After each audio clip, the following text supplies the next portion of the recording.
Джинот и Еус, Жорж Санд. Кога живее во Тарбе, убаво градче во северните Пиринеи, немаше недела пред мојата порта да не се појави еден сиромашен, сакат човек по име Микелон.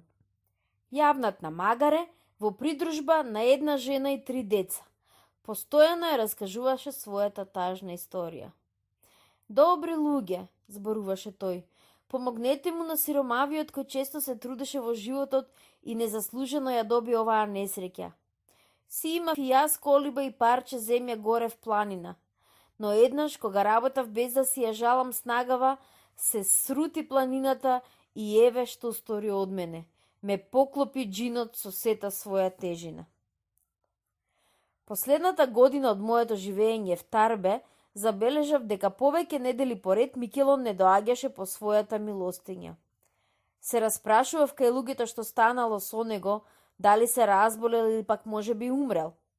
Никој ништо не знаеше да ми каже. Микелон беше роден планинец и ако имаше некакво постојано врталиште, сигурно ќе беше некаде горе во планињето. Особено ме интересираше судбината на неговите деца. Сите 3 беа прекрасни суштества. Најстариот од нив сигурно ќе имаше веќе 13 години и онака здрав и силен сигурно ќе нашол и некоја работа. Еднаш мислам за ова зборував и со Микелона. Тој се согласи со мене да престане со питањето. Му предложив да го земам малиот под мое покровителство. Се надевав дека со помош на моите пријатели ќе можев да му обезбедам редовно школување или пак ќе го дадам на работа кај некој земјоделец на некоја фарма. По тој разговор мислам не го видов веќе Микелона.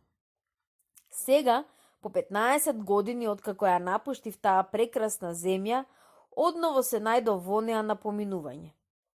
Имав неколку слободни дни и никако не ќев да ја испуштам приликава, а да не ги посетам Пиринеите, макар само и за малку време. Така ги видов пак прекрасните места кои чинам вечно ме пленија со својата убавина. Го одбрав најзгодниот ден и си реков да заминам од Кампон во Аргелес. Сакав да минам по новиот пат, по кој што порано немав одено. И така тргнав пешки по длабоката долина која лежи во полите на врвот Димиди и врвот Монт Еги. Ни на крај памет не ми паѓаше мислата да си земам водич на патот. Коритата на потоците по чии брегови чекорев ми служеа како патокази, во лавиринтот на клисурите како армонда. Одејќи така чекор по чекор одненадеж пропаднав во тесен расет, од каде тргнав по една каменеста врвица која што стануваше се пострмна и пострмна. На еден завој наеднаш се сретнав со еден млад убав планинец. Беше облечен во носија каква што носат тукашневе планинци. Костенлива волнена облека со црвен појас, бела баретка. На нозете калчишта. Сето тоа делуваше мощно, чисто и уредно. Ми се стори како некаде веќе да сум го видел, но каде не можев точно да се сетам. Врвицава беше мощно тесна. Двајца на неа не можеа да се разминат. Јас застанав и се подстиснав со грбот на кај стената за да му направа место на планинецот, кој, како што ми се чинеше, брзаше повеќе од мене. Но, место да минеше покрај мене, тој застана, гледајќи ме постојано в лице. И наеднаш, симнувајќи ја баретката, радосно извика: "Тоа сте вие, веднаш ве препознав, а вие сигурно сте ме заборавиле. Дозволете ми јас да тргнам напред. Врвицава е мощна и опасна. На 2 чекора од тука патот е доста подобар. Колку се радувам што ве сретнав." "Ама кој сте вие, пријателе?" го прашав. "Никако не можам да се сетам." "Не е ни чудо," одговори планинецот. "Затоа пак јас секогаш ве запамтив. Впрочем, тука не е место за разговор. Овде треба да се молчи, да се внимава каде да се стави ногата. Ке тргнеме, јас ке ве водам. Со мене сте сигурни." И навистина на човек не свикнат да му се врти во главата од таква страмолија, нашата врвица водеше речиси право угоре по каменесата угорница. Но јас бев уште млад и притоа љубител на природата, кого тешко ќе го исплашиш од лош пат. 5 минути се катеревме угоре, грабчајќи се за камењата. Најпосле врвицата сврте и не поведе по едно од долчињата што звездесто се спуштаа кон скалестиот врв на Монтеги. Тука можеше да се оди спокојно и дури не во колона, а еден до друг, и јас пак го запрашав својот сопотник кој е тој и како го викаат. Јас сум Микел Микелон, одговори планинецот, синот на сиромашниот Микелон, кој што паметите ли во пазарните денови секогаш доаѓаше на своето магаренце. Како? Тоа сте вие, малечкиот Микел. Па да, сигурно сте вие. Сега се сеќавам на вашите очи и прекрасните заби. Но не и за мојава црна брада, нели? Зборувајте ми на ти, како порано. Јас убаво паметам дека вие секогаш сте ми сакале добро. Вие не бевте многу богат, јас тоа добро го знаев, а сакавме да ме запишете во училиште и да плаќате за мене. Но се испадна поинаку. Татко ми се разболе и скоро потоа умре. А потоа станаа многу разни промени. Раскажи ми за се, Микел. Судејќи по твојот изглед, ти изгледа си со поранешната сиромаштија.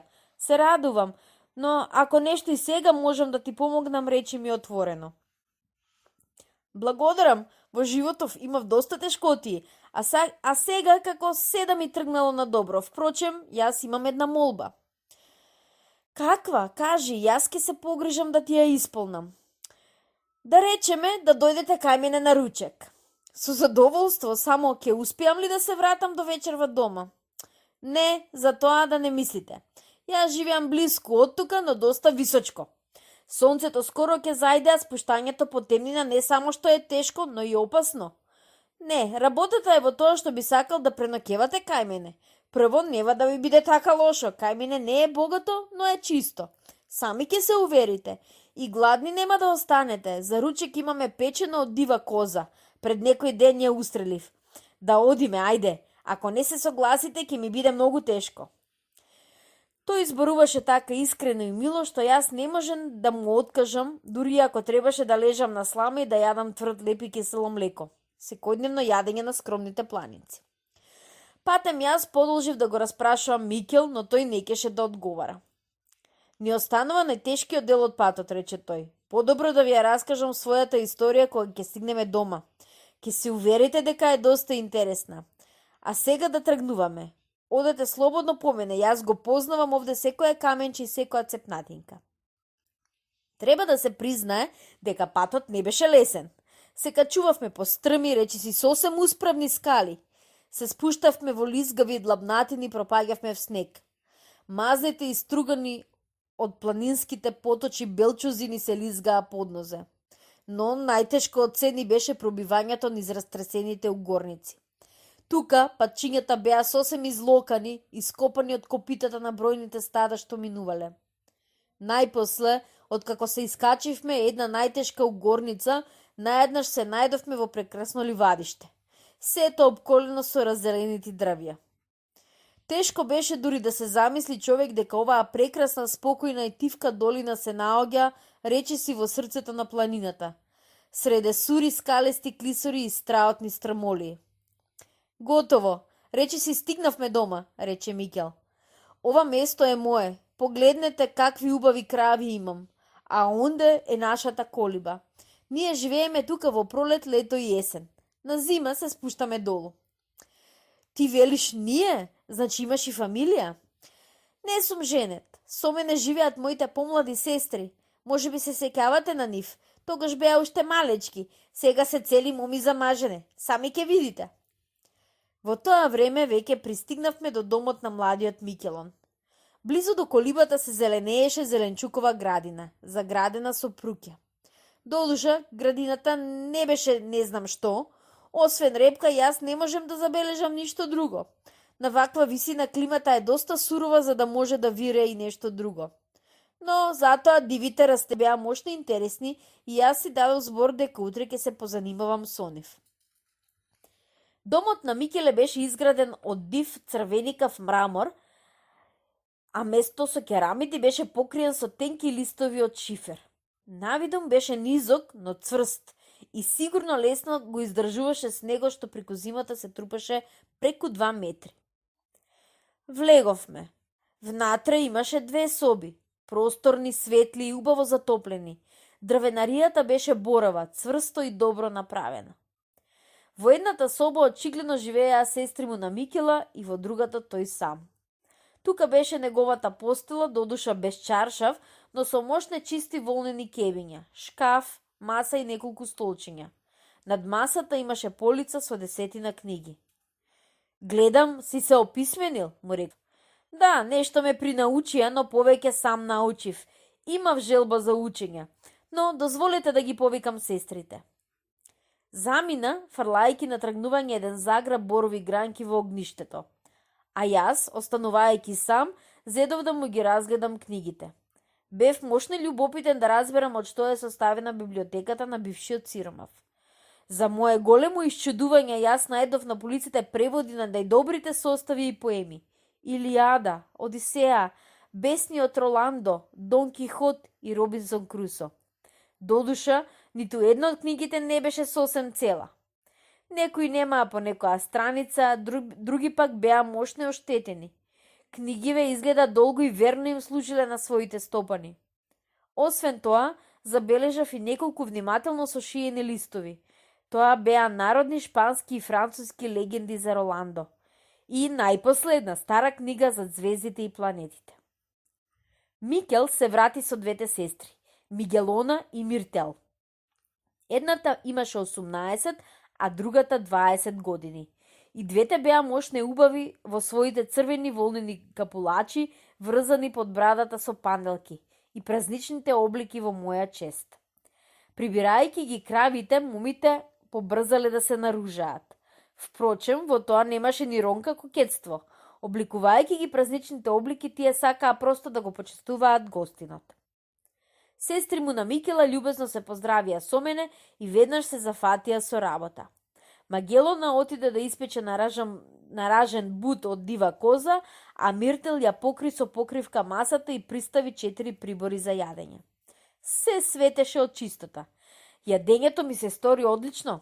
Месото беше печено како што треба, сирењето беше прекрасно. Водата од планинскиот извор свежа и вкусна. По јадењето приставија и кафе. Топло и убаво. Вино немаше. Стопанот не пиел никогаш вино. И двете сестри на Микела мощно ми се свидеа. Обите простодушни и разумни. Постарата, Магелона, имаше отворено и смело лице. Миртил, помладата, како да беше помирна и срамежлива. Имаше нежен мек глас и исто таков поглед на очите. И двете воопшто не се стремеа да го привлечат кон себе моето внимание и се грижеа само за тоа како подобро да го угостат својот постар брат и неговиот гост. Зафатени со својата работа, малку зборуваа, но во секој нивни збор се чувствуваше ум и срдечност. Да не се уморивте, ме праша Микел кога момите ја расчистија масата. Не сакате ли малку да се одморите или предпочитате да ја чуете мојава историја? Не сум уморен, раскажувај, чекам со нетрпение. Па да раскажам. А вие, се сврте Микел кон сестри се, знаете веќе се напамет. Не се, рече Магелона. И знаеме и не знаеме, додаде Миртил. Ако раскажуваш на еден начин, знаеме се. Ако раскажуваш пак поинаку, по твое, колку и да раскажуваш, не ни е доста. Јас со восхит го погледнав Микела.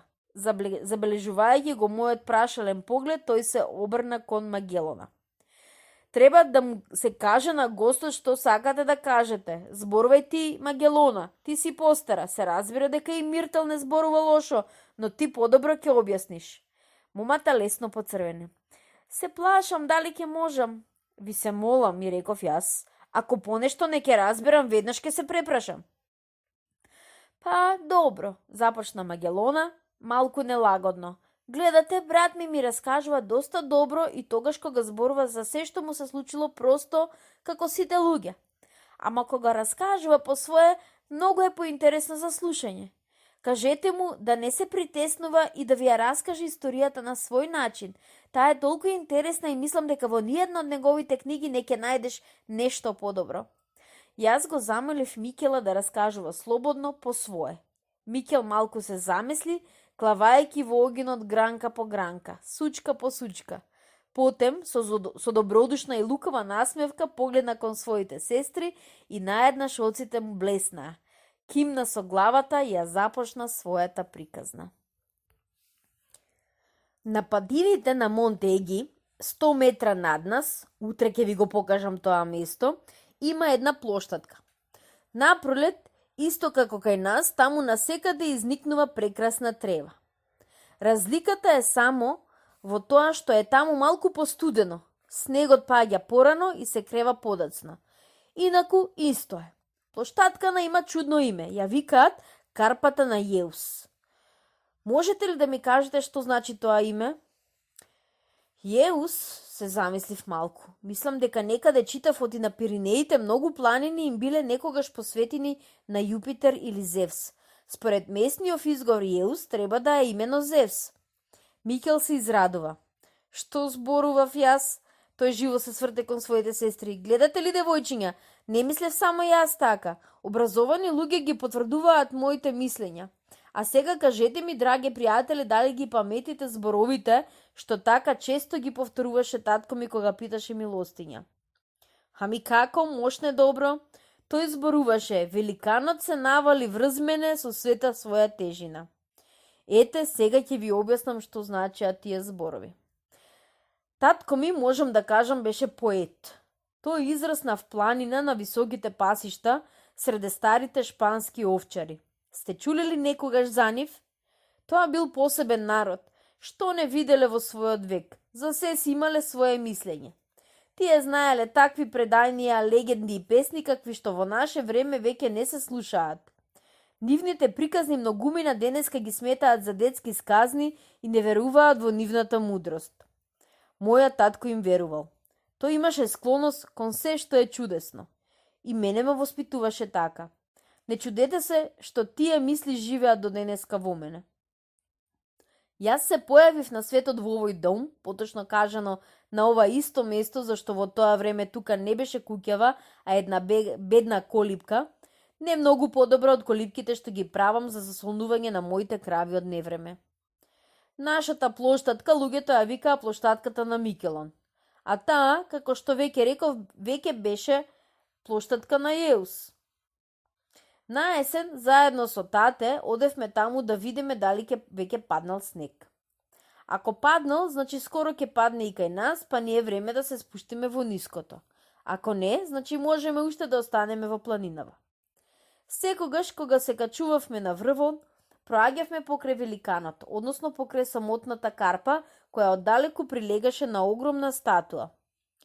Обиколувајќи го подножието на каменестиот великан, тате секогаш се крстеше и плукаше кон него. И мене ми велеше да го правам истото. Тој сметаше дека така треба да постапува секој благочестив човек, зашто великанот, во чија чест во данешни времиња ја нарекле плоштадката, е многу божечки бог или просто кажано нечиста сила, непријател на човечкиот род. По таквите предупредувања јас се разбира започнав многу да се плашам од великанот, но бидејќи сите наши плуканици не предизвикуваа во него никаков гнев, стравот постепено ми минуваше во вистински презир. Еднаш, имав тогаш 8 години и убаво се сеќавам на се, беше приближно пладне, тата работеше во градината. Мама со девојчињата беше замината кон другиот крај на пасиштено, за да го надгледува добитокот, а јас биев масло на 2 чекора од коливата. Наеднаш, силен тресок сличен на рофија се разнесе над мене. Силината на ветрот ме кутна наземи. Падна заглушен, ништо не знаејќи и ништо не чувствувајќи. Не знам колку време прележав така ни жив ни мртов. Ме освести очајниот вик на мама. Ги отворив очите, рипнав на нозе, се опулив. Што е тоа? Каде е нашиот ден? Никаде го немаше. Беше срутен, неговите трески беа мачкани од каменишта. И се движеа една врз друга на кај мене како лава. Јас слетнав да бегам в чудовиден, не знаејќи каде одам. Застанав дури тогаш кога ја видов мама и сестрите. Дури тука се осметлив да се свртам назад и да погледнам. Каменото пороиште беше престанало, но се околу беше поинакво. Не такво како порано. Зелената ливада беше скриена од облаци и камења, а таму, на врвон од плоштаткана каде што го гледа великанот Јеус, сега беше пусто. Тој се срутил од своето каменесто подножие, пагајќи со сета своја тежина врз нашиот дом, градината и ливадата. Мама, сета вџашена, ме фати за рака. Татко ти, каде е татко ти? Не знам, не го видов. Господи го смачкало, гледај ги децава, јас ке појдам. И таа летна кон камеништана. Јас не можем да достојам. Тргнав и јас да барам, девојчињата плачејки трчаа по мене. Цел час го баравме татета. Ровевме низ камењата, викавме, баравме, потем замолчавме за да чуеме одговор и пак викавме. Најпосле јас дочув слабо овкање. Се фрлив на кај гласот и го најдов нашиот кутри татко стиснат под камењата. Вистинско чудо како него беа смачкале наместо. Десната рака и нога му беа смачкани и тој не можеше да се помрдне, а камоли да стане. Ни успеа некако да го извлечеме. Од болештини тата се онесвести. Ако не беше умрен, сигурно ќе умреше по некое време, си мислевме. Мама сета се избезуми од жал по татета. Како и не. На очи ни умира најмилиот човек на сите, а ние стоиме безпомошни околу него. Насекаде пустоши и урнатини. Куќата срутена сета, земјата посејана со камења. За среќа, луѓето од долната населба го чуле страотниот татнеш и попрзаа кај нас горе. Од расфрланите штици и остатоци од нашата куќа принаправија некакво носило со кое го однесоа татата кај нив. Но колку и да го лекуваа, колку и да се грижеа околу него, тешко оздравуваше. Десната рака му остана фатена, а десната здробена нога мораше да му се отсече. Ете како здравото и силно мажиште се претвори во сакатиот Микелон, кого што го гледавте на улиците на тарба со спружена рака да пита милостиња. Сиот наш имот пропадна за време на несреќата. Ни остана додуша само кукичката во долината, каде што обично се прибиравме преку зимата и таму можевме некако да се сместиме. Несреќата беше во тоа што нашето пасиште беше посипано со камења и не можеше никако да се расчисти. Моравме да ги продадеме двете крави што ни останаа, а другите 3 пропаднаа во несреќата. Така отпочна нашиот скитачки живот. Лете сновавме по летувалиштата, каде обично се лекуваа и уживаа богатите луѓе, зиме слегувавме долу во долината и шетавме од село на село. Чергарењето најтешко и паѓаше на мама. Вечните скитања по туѓи куќи и дојадуваа, и штом јас пораснав, почна да го наговара татета да се населиме за секогаш во нашата мала кукичка. Микел, зборуваше таа, веќе може сам да си ги печали лебот, а ние со Магелона ќе ги храниме другите со прање и друга работа. Ама тате не ќеше ни да ја чуе. Тој просто се свикна со скитањето, зашто тоа го разведруваше и му овозможуваше да заборави дека е сакат и не може да работи како порано. Ние со мама не смеевме да му се инатиме и се си тргна пак по старото. Кој знае до кога ќе продолжеше нашето скитање, ако есента, кога бевте во Тарбе, тате не се разболе од запаление на градите и не умре. Неговата смрт на сите нас не причини голема болка. Ние многу го сакавме татета и го сметавме за најдобриот и најумниот човек на светот. Штом го закопавме татета, се преселивме во нашата мала сиромашна кукичка. Мама зафати малечо кимот.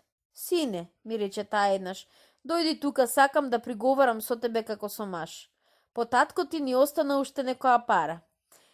3000 франка. Решив овие пари да ги разделам на рамно, половината да ја оставам за мене и девојчињата, половината да ти ја дадам на тебе. Тоа не е справедливо, и одговорив. Ние сме 4 и јас имам право само на 1/4. Остави ја ти правдата, одговори таа. Подобро да видиме на кого што му е потребно. Ова најмногу ме загрижува, но знам како да постапам. Јас имам сигурна работа. Девојчињата ќе ми помагаат и добро ќе живееме. При тоа парите ќе ни се најдат за најлошо, а ти си друго. Млад си, треба сам да си го печелиш лебот. Ама прво помисли си добро по кој пат ќе тргнеш, на каков занает ќе се фатиш.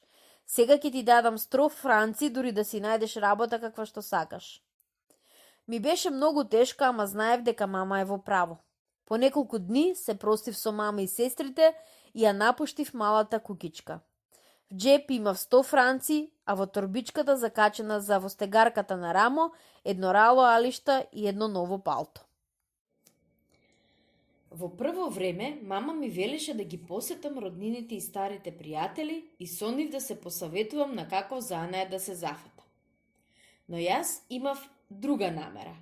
Како сакате речете, ама пред се сакав да се качам в планина да ја видам уште еднаш нашата полјанка, нашата разурната колиба и местото каде што го извадивме тате си од здробен и раскрвавен. Мислев дека патот до Монте Еги го знам добро. Ама што понагоре се качував, потешко се снајдував во заразнатите врвици што водеа кон урнатините на нашиот дом. Не мислев да се враќам, одев каде што очите ме водеа, се катерев на среќа и по кој знае колку врткања в круг, наеднаш се најдов на нашата полјанка.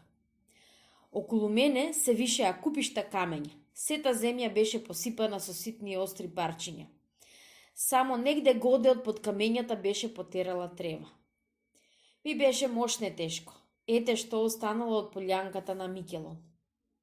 Джинот Јеус ја здроби и го отепа стопанот, му ги прокуди децата, му ја растори куќата и како победник лежи врз неа и како да се радува на нашата несреќа. Полн со гнев и навреда изведкав колку што можев посилната и планината одекна. Слушај ти, камено чудовиште, празноглавен идолу Јеус или како што те викаат. Јас не ти се плашам на тебе, јас те мразам, јас ки ти се осветам за татета, ти се колнам. Сигурно си спомнуваш дека како маличок ти плукав под носе, сега ќе ти плукнам в лице. И тргнав да го најдам парчето што порано му беше глава на великанот.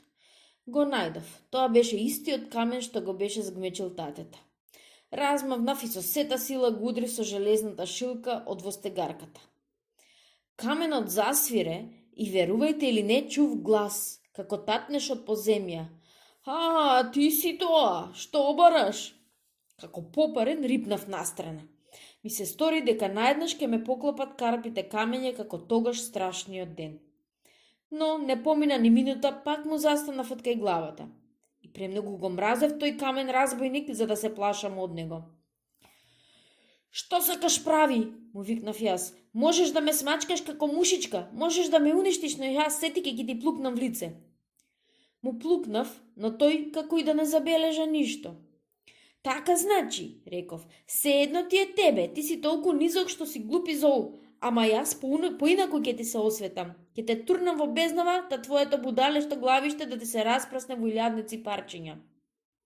И со сета сила се навали врз каменот, обидувајќи се да го помрдам од место. Попусто, не се помрдна николку еден палец. Избезумен од омраза ја крева во стегарката и со шилката почнав да го ударам Јеуса по глава. Парчиња полетаа околу мене, но и во каменот останаа долги бели цепнатини. Така, викнав јас, не си значи толку силен колку што изгледаш. И цел дош од камења се сипаа врз главата од джинот. По секој удар на неговото рамно лице се појуваа нови дрскотници, нови лузни. Го оставив на мира дури тогаш кога сосем останав без сила. Прибирајќи се потем малку, решив да го разгледам орнатирните од нашата куќа. Си мислев дека ќе најдем само расфрлени и струлени парчиња, ама за мое големо изненадување видов еден дел што се беше додржал како дотогаш. Во него можеше да се прибере човек од дожд.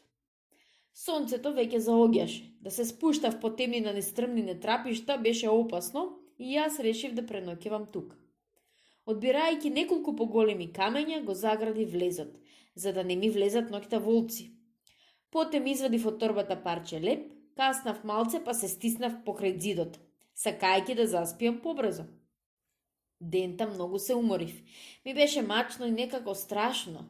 Веројатно зашто се бев одвикнала таа тишина која што ме обкружуваше и каква што може да биде само в планина. Дури ни едноличниот шум на планинскиот поток не може да ја наруши. Сонот не ми доаѓаше. За време на нашето долгогодишно скитање ми се случуваше да заспиам кај што ќе легнев, и во некоја копа слама и на гол пот и врз некоја парталинка на земја, ама како вечерва што се чувствуваш, никогаш не би ми било. Напразно се превраќав. Имав неколку место што одве можев да се спружам целиот. Најпосле, не надевајќи се дека ќе заспијам, ги подвиткав нозете и седнав. При тоа потурнав еден од камењата за да навлезе малку воздух и почнав од досада да се пулам во сторената дупка. Колку се изненадив кога по излегувањето на месечината видов дека се променила нашата полјанка. Пак беше сета зелена и обрасната со густа бујата трева. Камења имаше малку, овде-онде и ситни чиниш стадо овци прснати на пасење. Не верувајќи си на очите, излегов од своето скривалиште. Сакав да се уверам дека сето ова не е сон, ами јаве и дека наместо камена пустелија пак го гледам нашето поранешно прекрасно пасиште. Какво пријатно изненадување! Но, свртувајќи се наеднаш, видов една извишена скала, стеснета кон врвот. Не, тоа не беше скала, туку камениот джин. Веднаш го препознав, тркалезна глава на широка шија, долгунесто безформено тело со свиткани коленици и тесно стиснати раце. Вистинскиот великан Јеус. Секој друг на моје место сигурно смртно би се исплашил, ама јас, како сакате мислете, место страв, почувствував пак омраза. Се наведнав, го дофатив првиот камен што ми падна в раце и го фрлив кон великанот. Не го погодив. Дофатив друг и изгледа дека го погодив, но тој не се ни помрдна. Третиот камен го погоди в стомак. Се чу звук како од некоја голема бакарна камбана и тој час од устиштето на джинот се откина крик. Дрезгав, бесен, див. Го прифати планината и се загуби во клисурата. Крикот само повеќе ме раздразни, како без душа почнав да го мавам со камењата што ми допаѓаа в раце. И најпосле го погодив право в лице. Главата, како да му се откина и наеднаш со трескот рувна на земја и се затркала право на кај мене. Срипав да ја треснам и да ја раскинам на парчиња, но наеднаш застанав како закопан. Од раскинатето камено уштиче чув страотен звук кој прилегаше на беззабен старешки смев. Смеј се само, смеј се, му викнав јас. Смеј се, дури не те натерам да заплачеш, и замавнав кон него со востегарката. Но тој час главата исчезна и јас пак ја видов на шијата на великанот. Се вџашив. Се едно, проклети магеснику, нема да те оставам на спокојство, викнав јас. И пак камен по камен зафрчаа кон него. Еден му ја откина левата рака, но кога со друг му ја откина в десната рака, левата пак му се погажа на истото место. Тогаш му ги зедов на прицел нозите, тие недоделкани дебели слепени во колената ножишта. Еден удар, втор, трет, четврт и наеднаш нозете на великанот подклекнаа. Тој рувна на земја, распреснувајќи се во ливадата во илјадници парчиња. Туку што падна, сватив дека глупост направив. Наеднаш прекрасната свежа ливада исчезна под купиштата сиви камења, песок и пепел. И при светлоста на денот што доаѓаше, јас ја видов злополучната полјанка на Микелон, пак таква каква што ја видов дента. Таа чудна битка, која што траеше цела ноќ, најпосле ме умори. Се свиткав на земја и заспав меѓу камењата со тежок мртов сон, како да се претворив и самиот во камен. Ме разбуди сонцето, стоеше веќе високо и силно печеше. Ги отворив очите и си помислив. Може би сето тоа беше само сон. Дојадувајќи го левот со шумски јаготки, кои што кај нас ги викаат мечкино грозија, си мислев што би можел да значи овој чуден сон ако навистина беше сон. Во тоа јас не бев уверен. Едно знаев сигурно, дека ми се јавува великанот кога сака и како сака. Не му се плаша. Толку го мразев тоа камено чудовиште за лошотијата што ни ја стори, да само мислев како да му се одмаздам, да го понижам, да го смачкам, да го исфрлам од нашата полјанка. Дури се видјаваше и јас уште еднаш го разгледав секој делче на полјанката. Ништо не беше изменето од времето кога си бевме отишле. Резурнатата куќерка не беше способна за живење, ливадата, послана со камења, песок и пепел, беше претворена во бесплотна пустина. Но некои траги на скалите можеше да се види дека луѓето кои што порано не ни навраќаа наваму, сега направиле пат низ полјанката. Но не обрнувајќи внимание на тоа, јас бев обземен само со една единствена мисла. Како да му ја одземам на великанот нашата земја, да ја оживеам, а него да го изгонам од тука. Како да го сторам тоа? Со што? За тоа уште не бев успеал да размислувам. но јас тоа го сакав со сета сила на својата душа. Така размислувајќи, без самиот да забележам, супочнал да ги валкам камењата на еден куп. Решив да расчистам макар едно парче земја каде што би можел да застанам. Собирајќи ги така камењата, јас забележав дека насекаде, каде камењата не допирале, избила густа трева. Ја зарив раката в земја, беше ровка, мека, влажна, значи песокот не ја осиромашил. А ако искупам каналчиња за водата, таа сега лежеше под камењата, земјата пак ќе стане богата и штедра како што беше порано. За еден час расчистив околу 1 метро земја. Тоа ме охрабри. Помала почивка однофо се зафатив и кога вечерта го измерив со чекори изчистењето место, се покажа дека сум се ослободила од камења добри 6 метра. Верно, камењата тука не лежеа длабоко и не беа многу големи, но сепак успехот не беше малечок. Ништо, си реков, дури да дојдам до покрупните и самиот ке станам посилен. За еден ден работа силно изгладнев и решив да слезам во полјанката под нас. Се надевав дека ќе најдам некого од познатите, но во колибите што ги знаев од порано како дете сега живееа нови стопани. Не познавав никого од нив и се разбира ниту тие не ме познаваа мене. Но ме примија мошне љубезно, ме нахранија, не распрашувајќи се за ништо.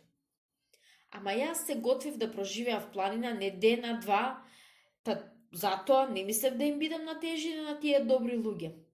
Затоа јас прв проговорив и ги прашав колку би ми зеле ако останам да живеам некое време со нив. Дедото Брада, така го викаа старецот, кој што беше старек кај овците, што го чуваа овдашните стада, моште се изненади кога разбра дека јас се готвам да живеам тука. Кажи си ја правината, внучко, ти сигурно бараш работа, ме праша. Ми е жал што дојде така доцна, сега имаме толку работници колку што имаме работа, не можам да те земам. Не, работа јас тука не барам, работа си имам, му одговорив. Имам и некоја парица, можам да плаќам за ноќевањето и јадењето. А за да не си мислите дека сум некој скитник, ќе ви кажам кој сум и од каде сум. Дали сте чуле некогаш за некој Микелон? Како не, кој не чул за него, му одговори стариот. Така го вика еден овдешен што го потисна планинава. Ливада на која што се случи несреќата и ден денеска ја викаат ливадата на Микелон, иако таму веќе никој не живее. Микелот ми беше татко, таа е наша ливада, реков јас. Но никој до денеска не навраќаше тука од оној страшен ден. Сега дојдов јас да си го видам имотот. Минатата ноќ ја поминав горе во урнатините на нашиот дом и би сакал таму да се вратам и утре, а може би и задутре. А, значи така, рече стариот. Се радувам. Остани тука ако сакаш цела недела, па и повеќе. Нема да ти земам ништо, дури ќе ти бидам уште и должен. Како така? Така, често ги испраќав козите да пасат на твоето пасиште. Се разбира, тоа не е право, но зошто требата да пропаѓа за ништо? И самиот си велев, нека пасат козите, а ако еден ден дојде стопенот, ке му плата. Вистина, требата таму не е и не знам колку, но и толку колку што е, зошто да пропаѓа. Веќе неколку години ги пасам козите таму, така што ти можеш да останеш кај мене колку што сакаш, а паричките, што рече, чувај си ги. Тој ми го покажа моето место на масата за јадење, а за спиење ми рече да се сместам во сеникот кај овчарите. До зорите спиев како заклан, а веќе во мугрите чекорев кон нашата полјанка, каде прикаснав малку лепи сланина. Овој пат требаше да поработам не со раце, ами со ум. Сакав да пресметам, а тоа не е лесно за тие што не знаат ниту бројка, колку часа ќе ми треба да ја расчистам сета полјанка.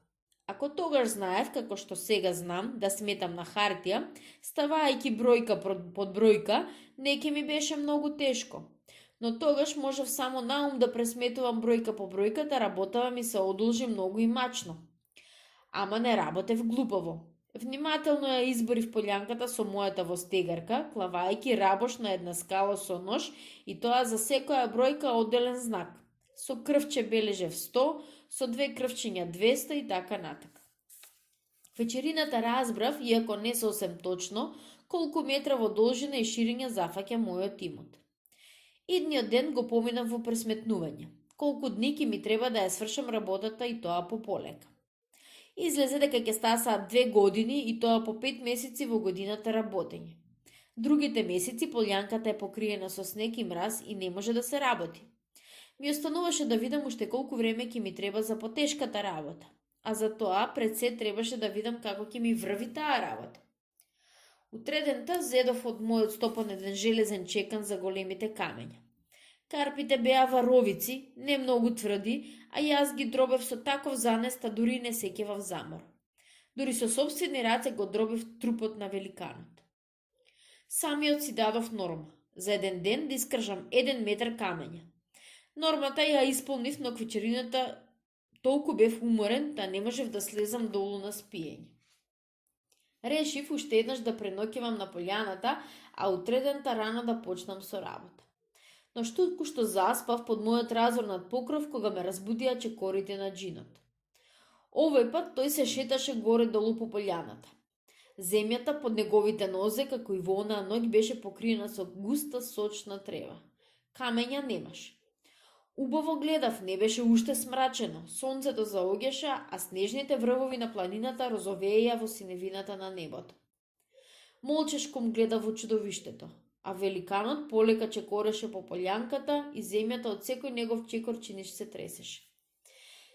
Веројатно уште не ме беше видел. Лежев стиснат без да дишам, сакав да видам како се однесува тој кога нема никого околу него. Затоа решив да действувам поумно отколку минатиот пат. Кај да знам, нема ли да му падне на ум да се качи горе, што може да оди, може би сака да си отиде. Вака или така, тој ден доста му здодеав. И навистина изгледаше дека сака да си отиде. Се обидуваше да се добере до своето стојалиште, но место да свртеше околу, настојуваше да се искачи направо, по една лизгава висока скала, по која најверојатно се беше стркалал надолу. Но не му успеваше. Се струполи на коленици, заривајќи го челото в земја и рикна со глас што прилика на рев во планински поток. Зар навистина нема кој да ми помогне да се вратам дома? Со 2 чекора речиси се најдов кај Јеуса и джепнувајќи го за раката со која што се беше фатил за една длабнатинка на скалата, му викна во увото. Виде ли најпосле која е стопана тука? Послушај ме, бегај поскоро од тука. Добро, одговори тој, подигни ме, земи ме на плеки и однеси ме на врвон. Глупости, ти знаеш дека не можам да подигнам ни еден твој палец. Не можеш, а можеш ли ти палчок да ме оставиш на мира? Мене ми е добро тука и не си одам, но јас сакам да заспијам на грб, легни ме. Место одговор, јас го удрив со нога. Тој се сврте кон мене и јас пак го видов неговото рамно лице, со сето покриено со белузнави лишаи. При видов на таа рамнодушна камена маска, сиот се исполнив пак со омраза и просто му ја напека во стегарката в уста. Но тој изгледа како ништо да не забележи. Од темната цепнатина која што му служеше како уста се слушна тенок одвај чуен глас. Лошо детиште, ми ја раскина пејажината, а уште малци и мене ке ме смачкаше. Кој си ти? Го прашав јас, вадејќи ја внимателно во стегарката и доближувајќи го увото до устиштето на великанот. Кој си? Јас сум, со негодување ме препраша гласот. Јас сум шумското пајаче и живеам тука откако сум дојден на светов. Работам си, ја плетам мрежата, се занимавам со лов, ами ти кој си? Што береш? Зошто ме обеспокои? Светот е голем, другарче, преди си ја ти твојата преги и лови си на друго место. И јас би можел да ти одговорам со истите зборови, зарем на тебе на светов има малку место. Остави ја на мира оваа скала, скалава е моја, тука е мојата куќа и тука сакам да живеам. Овие зборови ме восхитија. Ми се стори како да си го слушам собствениот глас. Се потргнав малце настрана и се замислив. Дури едно малечко пајаче не ќе да остане бездомник, та јас и да му ја отстапам својата родна грудка на тоа камено чудовиште. Не сакал да си оди од тука, па нека остане, ќе го натерам да ми слугува. Нека лежи во долчето свртен со нозите кон скалата, кај што порано стоеше, нека го задржува со своето тело снегот. Оваа мисла ми се стори правилна и јас пак се вратив кај джинот. Значи така велиш дека ти е подобро тука и дека вечно ќе останеш? Го прашав, подседнувајќи врз огромното уво на джинот. Се плашев мојот глас да не му го стори, да не му се стори слаб и тенок, како што ми се стори главчето на пајачето. Да, заграме од длабочината на камениот труп. Јас ќе останам тука. Приготви ми поскоро удобно лежало. Не сакајќи, почнав да се смеам. Види го ти господинот, ќе заповеда ли ваша милост да ви се постеле перјаник? Мене ми е добро и удобно на песокливо лежало. Само треба да се направи дупка за мојата глава, дупка за рацеве и нозеви и една поголема дупка за трупот, за да можам да спијам, без да се лизгам надолу. Инаку ќе останам да лежам на твојата ливада. Мене и тука не ми е лошо. А престани да ме вознемируваш, за да можам да спијам спокојно. Навистина, најдобро е да се одвлече до лежалото и таму да се остави да лежи. Чув некој човечки глас над мене. Со своето тело ќе ја загради ливатката од сантите мраз, што се спуштаат од планината и така ќе ти стане заштита, а не пречка. Подобро место за него не ќе најдеш. Пренеси го на местото кај што бил без многу да мислиш. Инаку, да го симињаш долу, немаш право. Што? Го прашав без да мислам кој зборува со мене. Немам право да го симнам долу, а со какво право тој се струпли озгари за господари со мојот Иван? Со правото на каменот, но ти си човек, ти знаеш дека долу на подолните полјанки во долината живеат исти луѓе. Не, пријателе, најдобро што можеш да го смислиш е да го оставиш стариот Јеус на твојата полјанка, да го одречеш до неговото лежало, камен по камен и добро да го наслагаш. Тогаш тој ќе ти помага, а не одмага. Сакав да одговорам дека нема никаква смисла од Джино да се пренесува на раце, кога тој прекрасно знае да оди, но тој час очите ми се опулија и видов дека седам крај печка во колибата на дедот Брада и дека тој разговара со мене. Што ти е тебе, зачудено ме праша старецот, зборуваш како некоја бебенце во сон, но макар што дрдориш такви смешни глупости, сепак во главата ти се ројат разумни мисли. Да одиме да вечераме. Денес доцна се врати, но јас те почекав. Пред спиење уште ќе поразмислиме. На вечера јас не додржав и го прашав стариот. Дедо Брада, кажете ми што ви зборував таму кај печкана? Старецот се зачуди.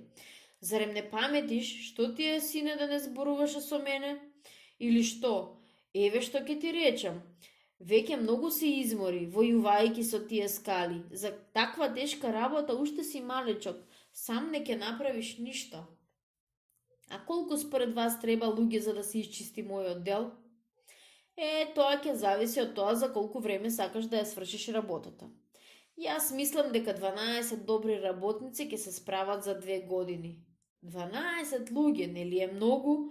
А мене ми се чинеше дека јас сам, тоа ти се чинело, а најголемите скали ќе треба да се минираат со експлозив. Да се минираат со експлозив, викнав јас. Тоа ми се допаѓа. Подметни му под стомакот огон, тогаш сигурно ќе си отидеш за секогаш. Се разбира, ќе си отиде по неколку добри палења, сам се разбира нема да си отиде. А јас мислам дека ќе си отиде ако се исплаши со барот. Вие не знаете, тој е еден мрзло кој не сака да пречекори ни чекор. Еден празноглавец кој сам не знае што прави, ама кога ќе го чуе барутот, ќе се распрска на парчиња како секоја скала кога ја минираат. А од парчињата ќе биде добро да се направи во долот насип како плот, но тоа ќе биде малку скапичко. Имаш ли пари? 100 франка. Дедо Брада се насмеа. Се плашам дека нема да ти стигнат. Најмалце ќе ти треба 10 пати повеќе. Се сетив за парите што ми рече мајка ми на тргнување. Може би ќе можам да присоберам уште нешто, му реков јас несигурно. Кога ќе собереш, тогаш почнуве со работа. Значи, вие не ја сметате глупава мојава замисла, да му ја одземам земјата на Джинот. Ами, земјата е добра, света работа. Грешно е да се остави земја запуштена ако може да се отргне од мразот и камењата. Тогаш јас ќе му ја одземам земјата на тој вампир, викнав сиот разволнуван. Само да знаете колку го мразам тој каменен разбойник. Тој го осакат и татко ми ни ја разурна куќата. Заради него толку години скитавме од немили до недраги како питачи, а тој за тоа време спокојно си спиел обтегнат на нашата полјанка. Но ви давам збор, веќе тоа нема да го трпам. Веќе сум порастен и можам да си ги измерам силите со него. Помислете си само, цели 7 години ме имаше испадена од роднава грудка. Не ке зажалам за втори 7 години да го изгонам од тука. Видила ти јунакот, рече стариот овчар, што смислил? Но мене тоа дури ми се допаѓа. Се гледа дека си го сакал татко ти и дека имаш силен карактер. Жал ми е што не можам да ти помогнам. Ако не бев толку стар и сиромав. Сепак, може да ми помогнете со нешто, дедо Брада? Продете ми го вашиот железен чекан. Просто нека ти ја земи го, мене и без тоа не ми е нужен, стана тежок. Можеш да го оставиш ноќе горе на полјанката. Никој нема да го украде. Сите редом се плашат од джинот. Се плашат? Така значи. Изгледа луѓето знаат дека тој ноќе станува и се шета. Се што се дрдори, само јас не верувам во тоа. Јас војник сум служил, во војна сум бил, се свикнав да не се плашам од куршум, та од камен ли се плашам? Јас исто така не се плашам, дедо Брада. И ќе видите, јас ќе војувам со тоа камено чудовиште, како што сте војувале вие со непријателот. Тоа си е твоја работа, ми одговори старецот, а сега да спиеме, доцнај веќе. Утредента, кога се готвев да заминам на полјанката, стариот ми викна. Почекај, сине, и јас ќе појдам со тебе. Верно, јас одам по полека, но кај што тргнувам, таму и пристигнувам. Желма ми е да го видам тој познат великан, да видам колку се истегнал тој таму. Што знам, можеби ќе можам нешто да те посоветувам. Тргнавме заедно. Работите се 10 пати поголеми од што мислев, ми рече дедото Брада, разгледувајќи ја мојата полјанка. Ова не го расчистуваат за 2 години и 12 најдобри работници. А и барот не ќе треба малце. Не, откажи се подобро од твојата мисла. А тоа и парите ќе си ги потрошиш и трудот ќе ти пропадне попусто. А зар вие не сте слушнале, дедо Брада, дека тревата на овие пасишта беше најдобра? Така е, тревата беше добра, нема што. Сега остана малку, но прва класа. Ама тоа не е уште ништо. Кога ќе се расчисти ливадата, ќе треба сигурно да ја наѓубриш, зашто старото ѓубре веќе изветреало и прегорело. Ти треба стадо и не малечко, со еден збор, ако имаш 4000 франка, немам ни половина. Тогаш подобро и не почнувам. Само парите напразно ќе ги фрлиш. А што се оние пишуваници по скалана? Мои измислици, за полесно да пресметав колкава ќе биде работава. А, разбирам, значи не знаеш да пишуваш. Ни да пишувам, ни да сметам. Лошо, треба да ти се покаже. Чукај колку сакаш со чекан од камења, неки ти помогне колку што би ти помогнала писменост. Така е, да сакате вие да ме поучите. Та јас и самиот не знам многу, ама подобро и толку од што николку. И ако сакаш, моето учење отпочна уште вечерта. Заради тоа се вратив 1 час подоцна. Гледајќи како навистина сакам да се описменам, еден од помошниците на дедото Брада зеде да ми помага и тој, и макар што имаше помалку трпение, ама имаше повеќе знаење.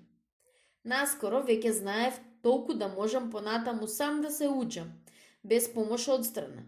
Почнав да си носам на полјанката книга и се одморав од тешката работа, учев со таква упорност со каква што работев врз расчистувањето на земјата. Дедото Брада брзо разбра дека неговите разумни совети ни малку не ме расколебаа во мојата решеност. Престана да ме одвраќа од работата, само ми се подсмеваше, ако заборавајќи се, ќе ја нарачував преку него проклетата скала, нечиста сила или ѓаволски одрод. Кој има желба да му се подсмеваат? Станав повнимателен во зборувањето, ама во длабочината на својата душа си мислев како и порано и не престанав од се срце да го мразам тој каменен непријател. Овчарите на дедото Брада беа наполно согласни со мене. Не еднаш им се случувало да слушаат приказни за другите горни пасишта со кои загосподариле нечисти сили. Што не правиле луѓето да ги расчистат своите ливади од камења, ништо не помагало. Се што успеале да расчистат најдобри работници преку ден, шумскиот дух го разурнувал преку ноќ. Во слободното време доаѓаа да ми ја видат работата и дури понекогаш ми помагаа помалце, но очигледно со голем страх.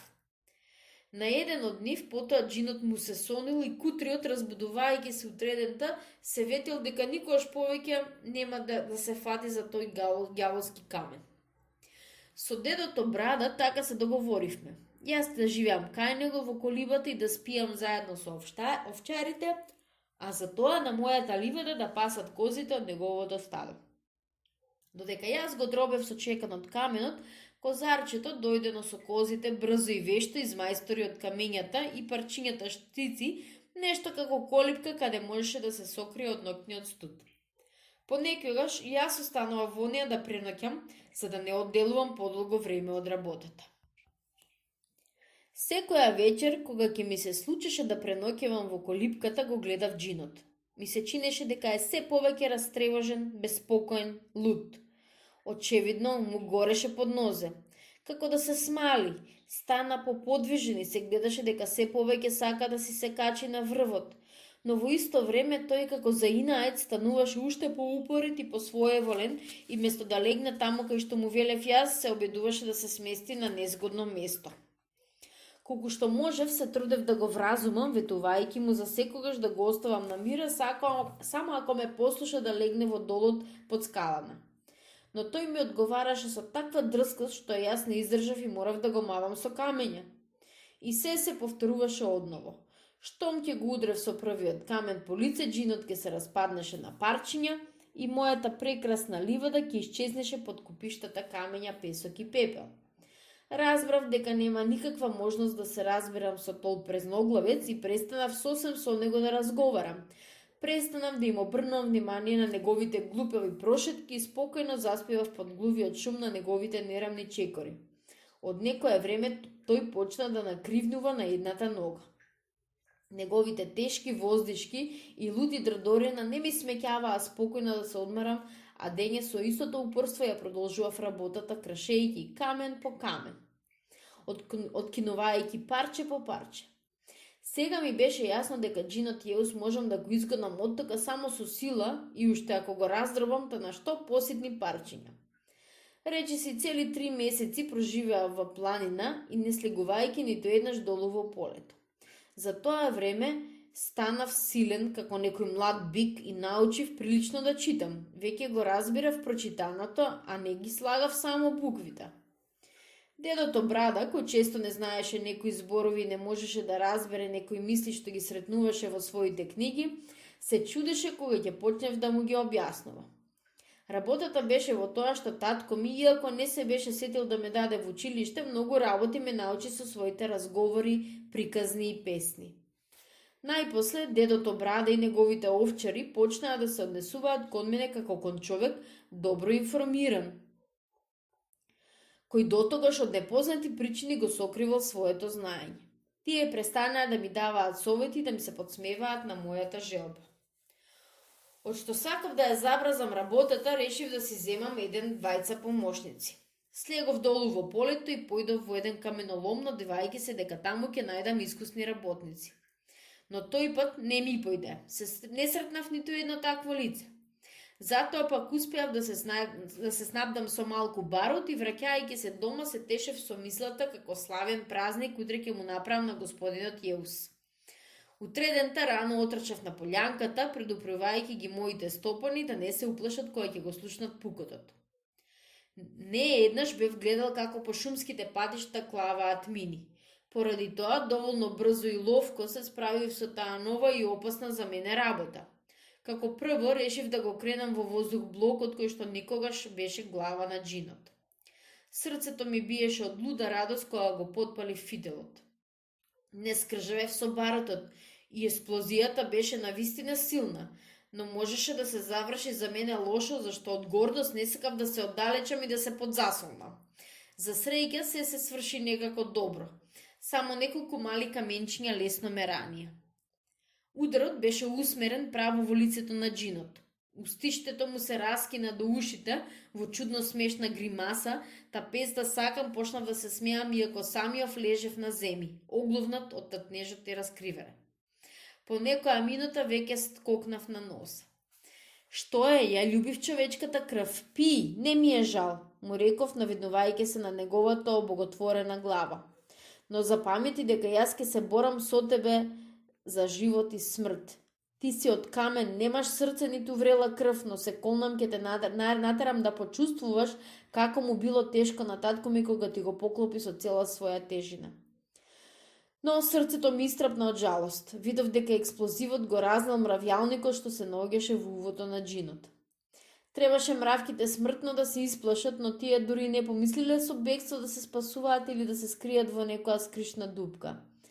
Не, тие мажествено се катереа по урнатините за да го извлечат тотому своите кожурци на безопасно место.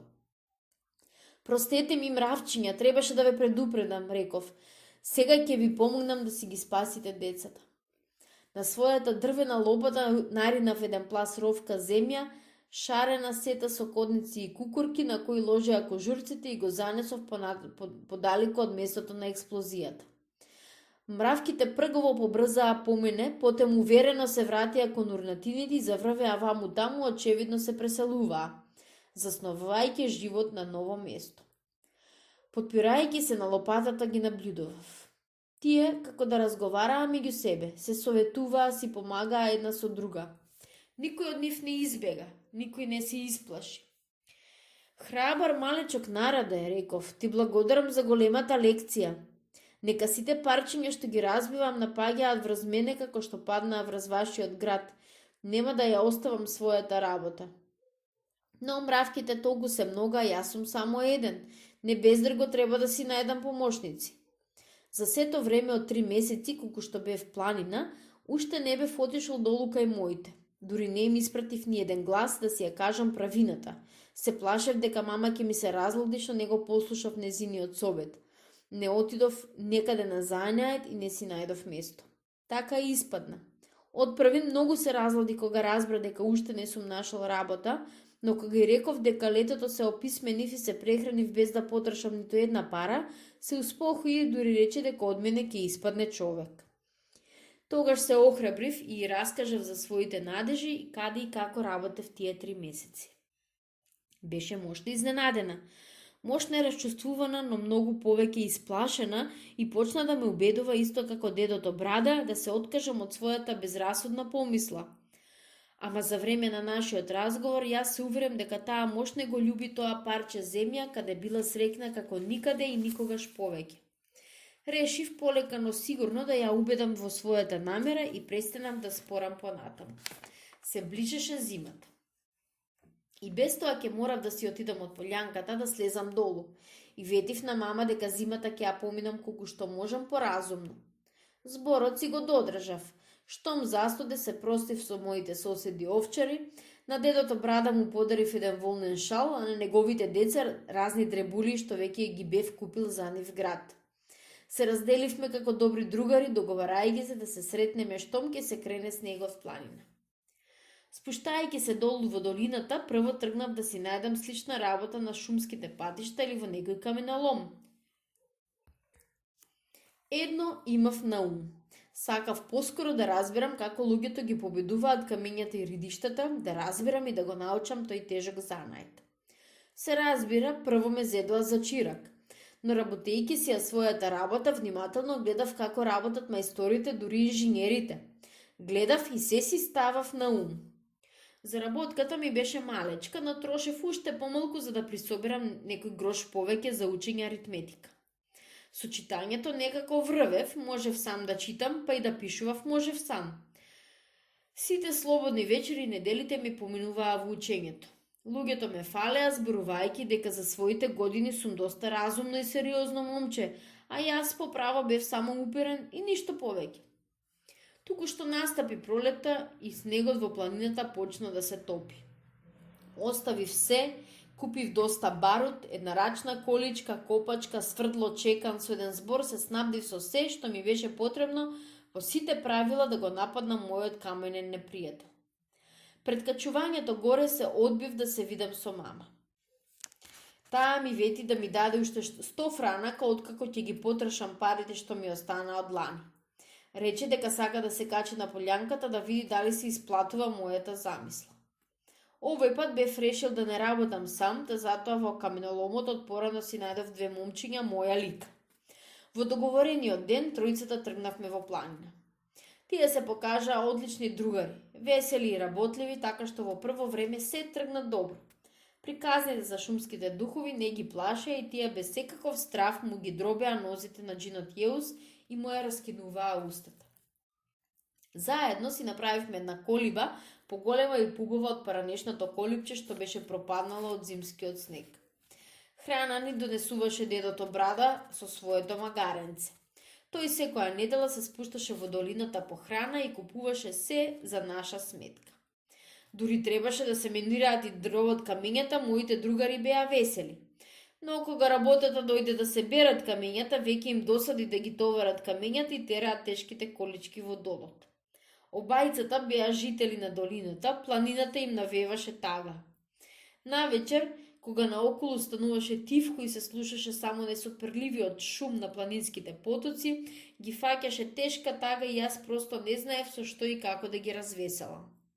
Се што го сметав јас за убаво во планината, за нив беше мошно и неинтересно и издодевно.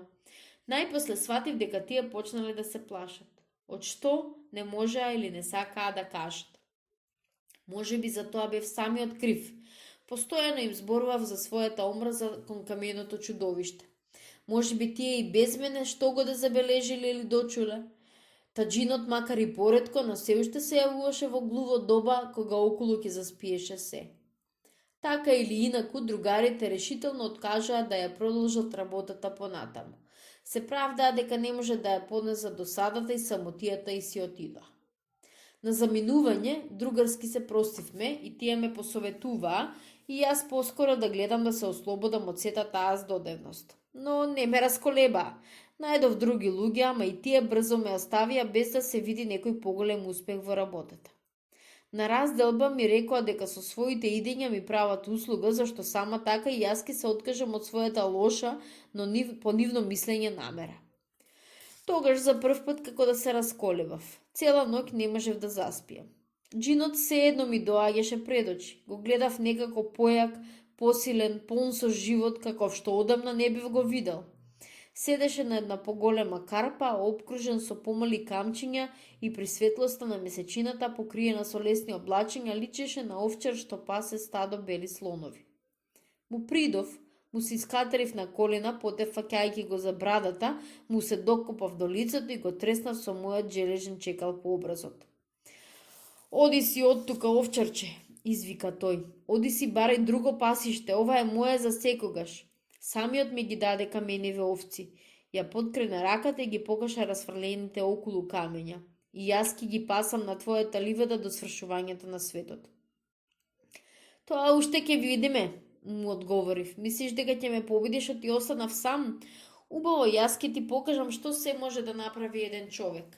И другиот ден јас со таква силина се нафрлив врз камењата што по 2 недели на джинот веќе не му остана ни една овца. Го гледав ноќе како пак се обидува да се врати на своето место и дури направи чекон кон местото каде што јас го готвев лежалото. Една недела дојдоа мама и сестрите. Јас веќе го бев расчистил местото кај што беше потрупан тате и дури успеав да ископам од канал за водата. Бујата трева густо ја покриваше ослободената земја. Крупни сиви звончиња се огледуваа во водената струја. Таму каде што се случи на стреката, поставив голем дрвен крст и над него изидав камена клупа за седење. Кога мама го виде тоа, молчешко ме бакна и долго остана да седи сама на клупата, бришејќи ги солзите што сами и течеа. Потем тргна да го разгледа нашиот дом. Добра четвртина од ливадата веќе беше исчистена и затревена како порано. Ми призна дека не се надевала на таков успех. Но, кога по одморот ја разгледа другата страна, кај што уште не беше расчистена и кога виде колку има уште работа, се исплаши кутрата и почна да ме наговара да останам на тоа што е направено. Ливатката што се ја расчистил веќе вреди нешто, ми зборуваше. Сега можеш да им ја дадеш на соседите под наем. Добивката се разбира, не ќе биде голема, но и тоа е подобро од што да се изложуваш на непотребни расходи. Јас не се давав. Мама малку како да се налути и дури ми рече дека повеќе нема да ми дава пари. На тоа Магелона, таа веќе беше големко девојче, со злози во очите почна да се застапува за мене. Почна да зборува дека јас сум во право и дека е жал што не е момчета да ми помогне. За неа немаше ништо поубаво од планината и таа мечтаеше за тоа кога што поскоро ќе се врати тука, на нашава планинска полјанка и да заживее до крајот на својот живот. На моите гости им приготвив закуска, јаготки и кајмак, најубав што можеше да се најде кај дедото Брада. Наседнавме во урнатините на нашата куќа и почнавме да јадеме. Ни беше убаво, тажно и радосно во исто време. На одење мама цврсто ме гушна и макар што ништо не ми вети однапред, се простивме радосно, зашто веќе ништо не спореше со мене. До крајот на летото работев сам. Што повеќе напредуваше работата, ми стануваше појасно колку тешко ќе можам со сопствени раце да ја преместам таа планина од камења. Ама ништо, почнав да работам уште поупорно и повеќе, а кај соседите долу навраќав поретко. Еднаш во неделата и тоа на кратко време. Така живеев со својата мала колипка. Дење работев, а ноќе учев. Или читав, или пишував, или сметав. Еднаш, расчистувајќи ги урнатините на нашиот дом, пронедов една драгоцена работа. Еден стар сандак, кој знае како останал здрав меѓу камењата. Во него најдов некои домашни работи, потоа алатот на татко ми и неговите книги. Макар и спокинати, сепак беа книги и јас со голема жед ги прочитав, а потем ги препрочитав уште многу пати. Не се збунував ако расказот нечекано се прекратуваше на најинтересното место. Продолжението сам си го измислував. Тие стари книжки останати од татко ми беа полни со приказни за чудесни подвизи, за херои што не знаат за страф и понижување. Тие ме насрчуваа, ја поддржуваат мојата решеност и смелост. Со таква книжка в раце не се чувствував осамен кога седев ноќе сам во својата мала затулена визбичка. Сега, кога веќе научив да сметам, без многу мака пресметав колку време ќе ми треба да ја свршам сета работа. Разбрав дека сам не ќе можам да се справам со неа најмалку за неколку години. Ама тоа не ме исплаши. Не забележувајќи ја ни самиот се свикнав на работата. Просто ја засакав. Джинот веќе беше здраво издорбен, та дури не се ни обедуваше да ги размрда своите коски на една прошетка. Не ми смеќаваше спокојно да спијам и само понекогаш ги слушав неговите тешки воздишки што ми прилегаа на ровење бик кој бара да го пуштат на пасење. Но требаше само да го заплашам со малку барут, знае веќе дека најмногу се плаши од барутот и веднаш да замолчи. Беше јасно дека се признаваше за победен и дека е готов да ме слуша што ќе му нареда. Настапи зима. Како и минатата година отидов да работам на патиштата, но овој пат заработував многу повеќе. Веќе наполнив 17 години. Бев висок, плекјаст и мускулите ми беа што се вели од прва класа. Почнаа да ме плаќаат како возрастните работници. Еден инженер од тие учените што ги проектираат пратиштата ме забележа и ме засака. Зборуваше дека работам разумно и поусредно од другите. Секој пат кога ќе се покажеше работа на која ќе можеше да се научи нешто ново, ми ја поверуваше мене. Освен тоа, тој ми даде бесплатен стан и храна кај себе дома, така што сета зимска заработка ми остана цела. Пролетта, заминувајќи си од нашите краишта, ми предложи да постапам кај него на работа и да отидам со него. Зборуваше дека ќе ме има за другар, а не слуга, дека ќе ми помогне да станам човек. Но јас, како што самите разбирате, не можев да ја оставам својата полјанка и туку што снегот почна да се повлекува од неа, што се вели да можев много да ставам на земја, веќе бев таму. Речиси, сета карпа веќе беше издробена.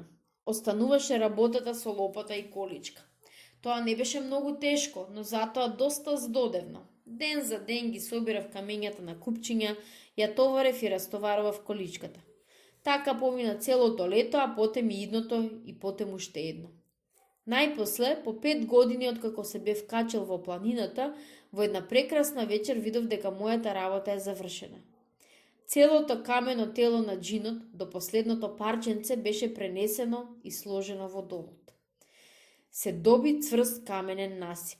Во најсуровите зими ќе можеше да го задржува мразот да не навлезе во мојата ливада. Песокот, што обично мразот го носи со себе, ќе навлезе во камењата и тие од тоа ќе станат уште подебели и поцврсти. Со помош на каналчињата прилично ја исцедив земјата од вода и мојата ливада без ѓубрење се покри со чудесна трева. Само што имаше малку повеќе цвеќиња. Вистинска градина. Козите веќе не доаѓаат тука. Уште пред 3 години, место старите буки испрокршени и затрупани од камењата, засадив млади дрвца. Тие убаво потераа, зазеленија и ја обкружија мојата ливада со жива ограда. Папратот и другите диви треви што ја загосподарија подивената земја го искупав и запалив. Со пепелот ја наѓобив ливадата и таму кај што доскоро се гледаа капчунки од лише и мов, пак се појави свежа и бујата трева. Ми остана уште да ја одвезам последната количка со камења. Мислам 4000-та поред. Веќе ја бев натоварим да ја одвезам, кај што се го истоварив товарот и на другите. Но тогаш ми падна на ум да ја оставам за Магелона. Ми се стори дека ќе биде мило ако ја одвезе последната количка и со тоа ќе ја заврши мојата 5-годишна работа. 5 години. За 5 години се покажа дека човек може да разрие планина и да ја пренесе на друго место. А многумина ми говореа дека цел живот ќе ми пропадне на тоа. Ми пропадна неколку години од младоста, мене ми е само 21 година. Пред мене е цел живот, долги години на радост и труд на таа прекрасна ослободена со моиве раце земја. Сонцето тивко се спушташе зад планините, оставајќи златно црвена трага на небото. И мене ми се чинеше дека таа ме гледа право мене, ме гледа и ми се смее. Снегот на врвон од планината светкаше чиниш елмас. Водите што течеа надолу, сите поточина и потоци и водопади жуборкаа, разговараа, пееја. Ветерот лекичко ги галеше цвеќињата и тие се веднеа чиниш ја бакнуваа земјата. Од камениот џин што по толку години не ми даваше мира, немаше ни трага. Јас го натерав да замолчи за секогаш. За секогаш му го одзедов обликот што толку многу ме плашеше во детството. Сега, непознат, лежеше во долот, заштитувајќи со своето тело полјанката на Микелон од снег и песок што порано често се лизгаа од полјанката на Јеуса. Млади треви, мов и разно цвеќе речиси го беа покрили со своето живо зеленило неговото мртво камено тело. Таму, каде што доскоро минував во својата количка, се гледаа уште трагите од колцето. Но скоро и тоа нема да се гледа. Бев толку среќен што сакав да му кажам некој добар збор и на мојот победен непријател. Спи спокојно, му реков. Повеќе нема да те вознемирувам ни дење, ни ноќе. Лошиот дух што живееше во тебе е изгонет и повеќе нема да се врати. Од сега ти ќе му служиш не на лошото, а на доброто. Ќе бидиш заштитник на човечкиот род. Ќе ја чуваш оваа оживеана земја. Нека бегаат подалеку молњите од тебе и снегот да ти е полесен од пертов. Ми се стори како долки покорен воздух да се разнесе над долот и се загуби во планината. Од тогаш стариот Јеус се стиша за секогаш. Утредента рано, речиси во мугрите, почнав да се приготвувам за мала свеченост по повод завршувањето на работата. Како прво, слегов долу на полјанката од дедото Брада. Стариов од секогаш ми беше добар сосед и пријател и јас го поканив на пладне да дојде кај мене на полјанката со свите своји овчари и со сето стадо, сакав дента да ја правосам мојата ливада. Поканувајќи го стариот, јас се стрчав во долината по мама и сестрите. Ете, им реков на влегување дома, работата е готова. Ја свршив без да потрошам ни грош од парите што ми ги оставил тате. Сега тие ќе ни се најдат да го закотиме стадото и да изградиме убава вистинска куќа. Но јас би сакал и куќата и стадото и ливадата се да биде општо, дури сестрите не помислат да се омажат. Тогаш се ќе разделиме нарамно. А сега приготвувајте се, имам коњ со кола. Носам продукти за свечениот ручек, ќе се водиме речиси до подножјено. Би сакал, место знаме, да подигнете денес букет од планински цвеќиња на полјанката од Микелон. Кога пред нашите очи се откри ливадата, мама и сестрите се помислија дека сонуваат. Среде ливадата беше кренат шатор. Лесен чад се издигнуваше над него во долга модрикава струја и се губеше во небото. Во шаторот, кај оджакот, работеа дедото Брада со неколку соседски девојчиња што патем ги повикав на свеченоста. Тие печеа за ручек, тетре пие ребица, подготвуваа кајмак и сирење. А јас донесов со себе вино, кафе, шекер и млечен леп. Кравите на дедото баба се распрснаа по ливадата и со таков апетит ја пасеа тревата, како да сакаа да ни докажат дека тревата на Микелоновата полјана е најдобра во планината. Помладите овчари беа направиле маси и клупи од елови пенушки и што туку изделкани штици. Сето тоа беше мошно просто, но украсено со свежи планински цвеќиња и гранки, ни се стори необично свечено и празнично. Голем букет од рододендрони и диви карамфили висеше на врпца близу еден стап, на кој требаше да се развиори како знаме. Јас сакав мама со своји раце да го развие тоа над нашата полјанка. За мене беше приготвен подарок што исто така не го очекував. Дедото Брада беше поканил еден свој пријател кој знаеше да свири на гајда и по јадењето ние приредивме вистински бал.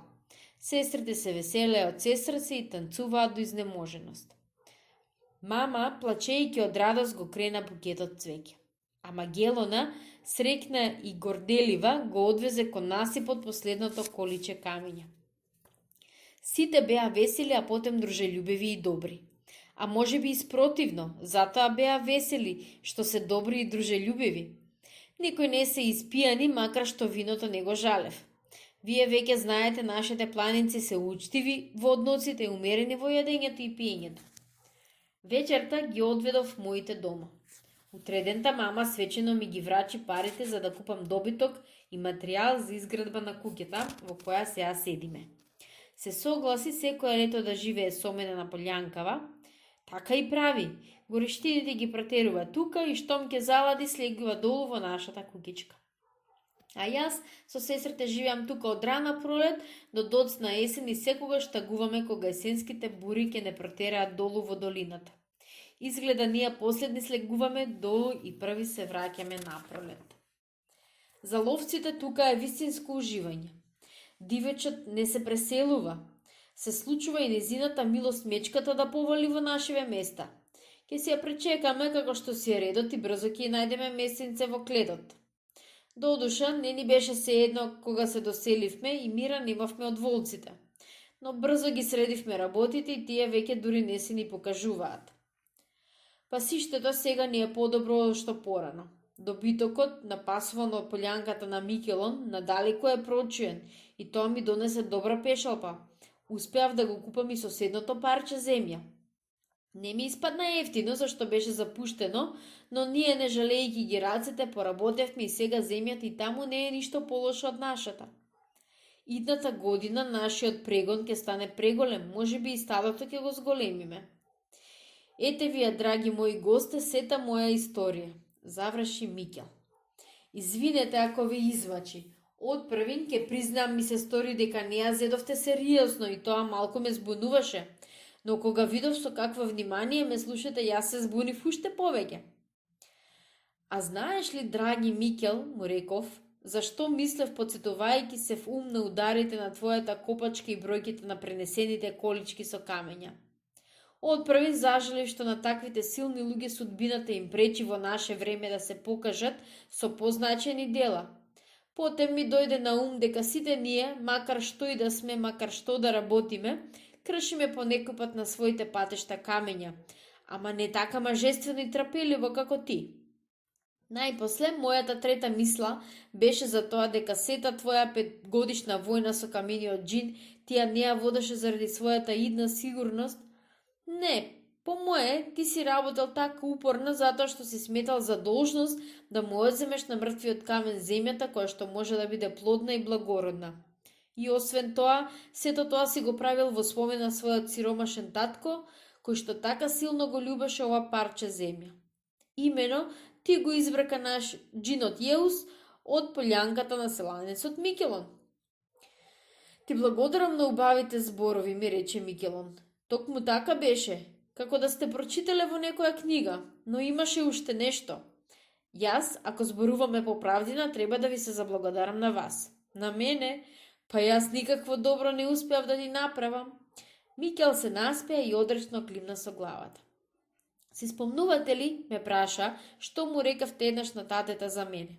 Му рековте, малечкиов заслужува подобра судбина. По очите му се гледа дека има јасен ум и смело срце. Јас ги запаметив тие зборови и кој знае дали не сум бил обврзан што посакав да станав таков човек.